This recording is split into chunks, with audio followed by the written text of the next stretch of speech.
শুরুটা হয়েছিল ২০০৪ সালের ৮ জুলাই প্রয়াত অভিনেত্রী ও নির্মাতা কবরীর আয়না সিনেমা দিয়ে। এরপর ইন্ডাস্ট্রিতে কেটে গেছে ২ শতক। সম্প্রতি বিষয়টি নিয়ে সোহানা সাবা মুখোমুখি হয়েছিলেন গণমাধ্যমের এক সাক্ষাৎকারে। তিনি বলেন, আমি খুবই ভাগ্যবান, অনেক গুণী নির্মাতা ও অভিনেত্রীদের সঙ্গে কাজ করেছি, সামনে আরও করার ইচ্ছা আছে। সোহানা সাবা আরও বলেন, মানুষের তো কত ইচ্ছাই থাকে, অভিনেত্রী হিসেবে আমারও তো স্বপ্ন আছে। জেমস ক্যামেরাম্যানের সঙ্গে কাজ করার শখ, ইচ্ছা ও স্বপ্ন থাকলে মানুষের জীবনের সমাপ্তি হয়ে যায়। এই অভিনেত্রী বলেন, দেখতে দেখতে ২০ বছর কেটে গেল। আমার এই জার্নি নিঃশ্বাস থাকা পর্যন্ত চলবে, কারণ আমি একজন আর্টিস্ট, আর আর্টিস্টের জার্নি কখনো শেষ হয় না। তাই জীবন যতদিন আছে, লাইট ক্যামেরার সামনে ততদিনই থাকব।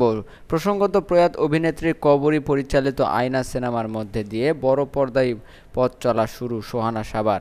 এরপর খেলাঘর, চন্দ্রগ্রহণ, প্রিয়তমেশু, বৃহন্নলা ও ষড়রিপু সিনেমায় কাজ করে রেখেছেন নিজের প্রতিভার ছাপ, হয়েছেন প্রশংসিত ও